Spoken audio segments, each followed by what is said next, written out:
नमस्कार। सूत्र टिभीको दिनभरको खबरमा स्वागत छ। म अजिता घिमिरे। सुरुमा प्रमुख खबर शीर्षकहरू। नेपालमा पछिल्लो 24 घण्टामा 2400 भन्दा बढीमा कोरोना संक्रमण पुष्टि, थप 3900 भन्दा बढी संक्रमण मुक्त, 46 जनाको मृत्यु। उपत्यकामा जारी निषेधाज्ञा थप एक साता लम्बियो, होटल तथा रेस्टुरेन्टले टेक अवे सेवा सुरु गर्न पाउने। लुम्बिनी प्रदेश सरकारको नीति तथा कार्यक्रम बहुमतले पारित, असार 1 गते बजेट सार्वजनिक हुने। नेपालको उच्च शिक्षाको गुणस्तर सुधारका लागि $60 मिलियन सहयोग गर्दै विश्व बैंक। आर्थिक अभावका कारण उच्च शिक्षा लिन वञ्चित भएकाहरूको लागि पनि रकम लगानी गर्न सकिने। गरिब तथा विपन्न देशलाई सहयोग गर्ने G7 सम्मेलनको निष्कर्ष, महामारी थप दोहोरिन नदिन आफ्ना सबै स्रोत र शक्ति प्रयोग गर्ने दाबी। नेपालमा पछिल्लो 24 घण्टामा 2407 जनामा कोरोना भाइरसको संक्रमण पुष्टि भएको छ। स्वास्थ्य तथा जनसङ्ख्या मन्त्रालयका अनुसार देशभरका विभिन्न प्रयोगशालामा गरिएको PCR परीक्षणबाट 1694 र एन्टिजेन परीक्षणमा 713 जना गरी 2407 जना कोरोना संक्रमित थपिएका हुन्। त्यस्तै आज थप 46 जना कोरोना संक्रमितको मृत्यु भएको छ। यो सँगै हालसम्म कोरोनाले ज्यान गुमाउनेको संख्या 8412 पुगेको मन्त्रालयले जानकारी दिएको छ। त्यस्तै पछिल्लो 24 घण्टामा 3994 जना संक्रमणमुक्त भएका छन्। हाल देशभर 68955 जना सक्रिय संक्रमित रहेका छन्। त्यस्तै पछिल्लो 24 घण्टामा काठमाडौँ उपत्यकामा मात्रै 653 जनामा कोरोना भाइरसको संक्रमण पुष्टि भएको हो, जसमा काठमाडौँमा 483 जना, भक्तपुरमा 58 जना र ललितपुरमा 112 जना कोरोना संक्रमित थपिएका हुन्। प्रधानमन्त्री केपी शर्मा ओलीले दोस्रो पटक गरेको मन्त्री परिषद विस्तार बदर गर्न माग गर्दै सर्वोच्च अदालतमा रिट दायर भएको छ। आइतबार वरिष्ठ अधिवक्ता दिनेश त्रिपाठीले दोस्रो पटक गरिएको मन्त्री परिषद विस्तार बदर गर्न माग गर्दै रिट दायर गरेका हुन्। रिटमा प्रधानमन्त्री ओलीले दोस्रो पटक मन्त्री परिषद विस्तार गरेकाले तत्काल नवनियुक्त मन्त्रीहरूलाई काम गर्न रोक्न माग गरिएको छ। यसअघि त्रिपाठीले प्रतिनिधि सभा विघटनपछि मन्त्री परिषद विस्तार गरिएको भन्दै त्यसलाई बदर गर्ने माग गर्दै सर्वोच्चमा रिट दायर गरेका थिए। रिटमाथि सुनवाई गर्दै न्यायाधीश ईश्वर प्रसाद खतिवडाको इजलासमा कारण देखाउ आदेश जारी गर्दै अन्तरिम आदेश अघि गम्भीर छलफल गर्न दुवै पक्षलाई 8 असारमा बोलाउने आदेश दिएको थियो। निवेदकले मन्त्री परिषद पुनर्गठन सम्बन्धी संवैधानिक तथा कानुनी आधार सम्बन्धी प्रश्नसहित लोकतान्त्रिक अभ्यास सम्बन्धी महत्त्वपूर्ण प्रश्न उठाएको भन्दै न्यायाधीश खतिवडाले विवादका विषयमा प्रत्यार्थीहरूलाई छलफलमा सहभागी हुने अवसर प्रदान गरेर मात्रै अन्तरिम आदेश जारी हुने वा नहुने निर्क्युल हुने बताएका छन्। वरिष्ठ अधिवक्ता त्रिपाठी सहित अधिवक्ता कञ्चन कृष्ण न्यौपाने लगायतले काम चलाउ प्रधानमन्त्री ओलीले गरेको मन्त्री परिषद विस्तार विरुद्ध सर्वोच्चमा रिट दिएका हुन्। काम चलाउ सरकारले मन्त्री परिषद विस्तार गर्नु संविधान विपरीत भएको दाबी रिटमा गरिएको छ।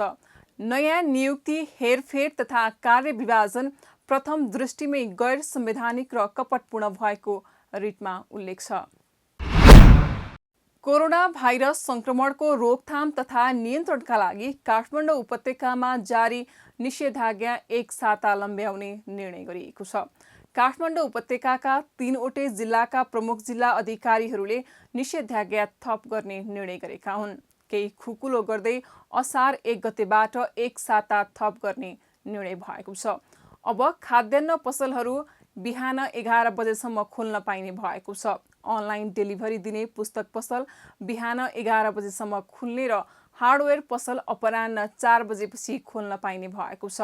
प्रशासनले कृषि कार्य सञ्चालन गर्न दिने भिजा लिनका लागि सहजीकरण गर्ने पनि निर्णय गरेको छ।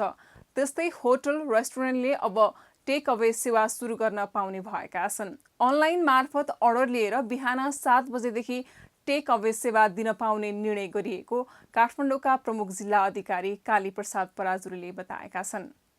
जस्तै 1 गतेदेखि 7 गतेसम्म थप गरिएको छ। 1 गतेदेखि 7 गतेसम्म अब निरन्तरता दिएको छ।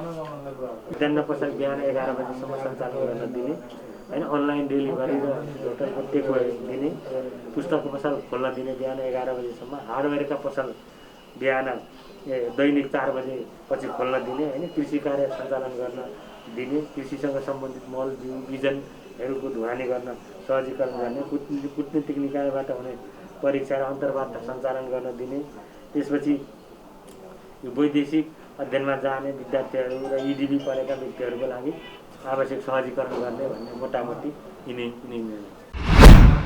युरोपियन युनियन EUका 3 सदस्य राष्ट्र स्लोभेनिया, अस्ट्रिया र माल्टाले कोभिड विरुद्ध लड्न नेपाललाई स्वास्थ्य सामग्री सहयोग गरेका छन्। 3 देशले अनुदानमा दिएको चिकित्सा सामग्री आइतबार बिहान पौने 10 बजे त्रिभुवन अन्तर्राष्ट्रिय विमानस्थलमा आइपुगेको हो। EU सदस्य राष्ट्रहरूले उसको नागरिक सुरक्षा संयन्त्र मार्फत कोभिडको भयानक दोस्रो लहर विरुद्ध लड्न नेपाललाई सहयोग पुर्याउन उक्त सामग्री उपलब्ध गराएका हुन्। राहत सामग्रीमा एन्टिजेन परीक्षण kit, pulse oximeter, FFP2 mask, face shield तथा महामारी फैलिनबाट बचाउनका लागि अन्य सामग्रीहरू रहेका छन्।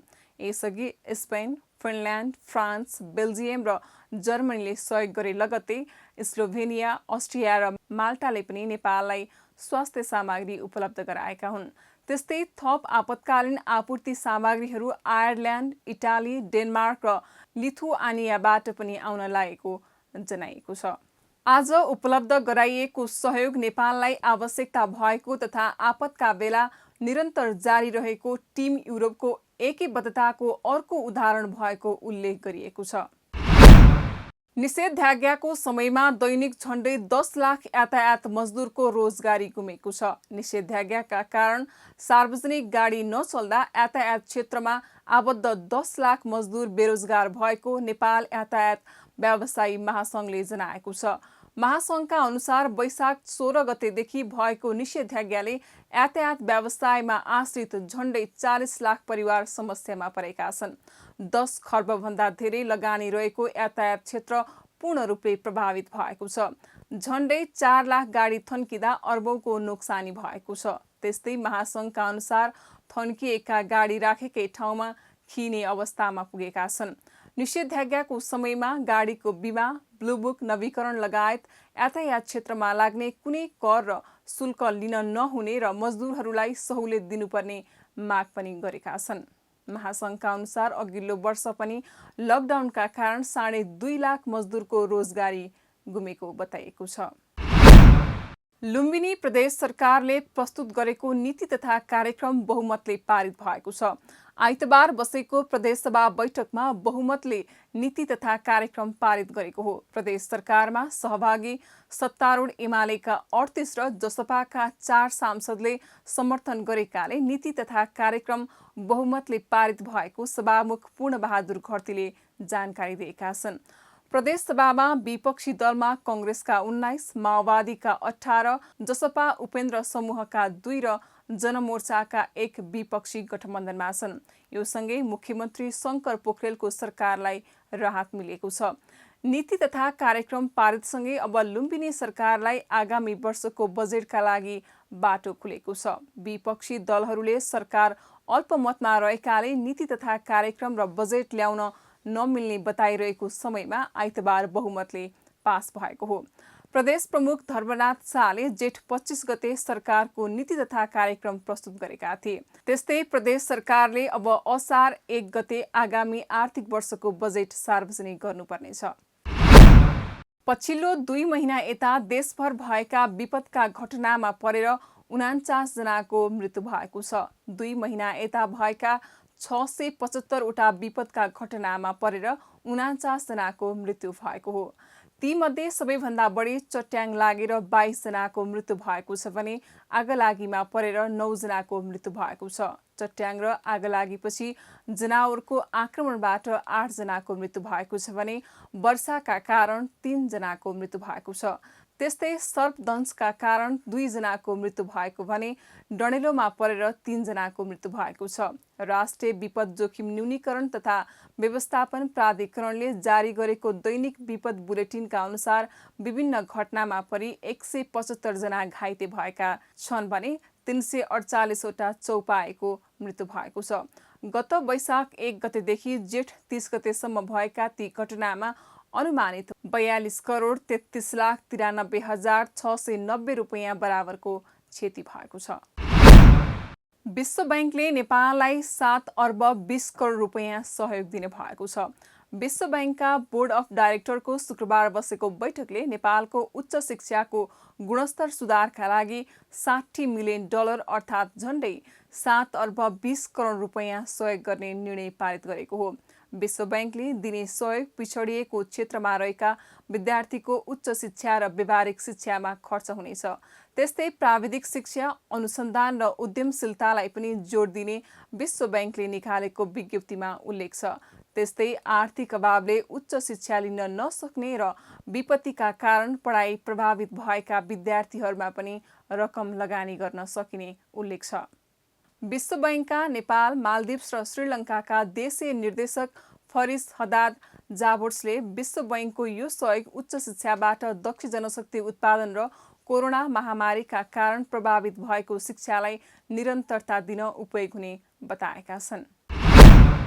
शेयर बजार मापक नेप्से परिसूचक र कारोबार रकम दुवैले आइतबार फेरि नयाँ रेकर्ड बनाएको छ।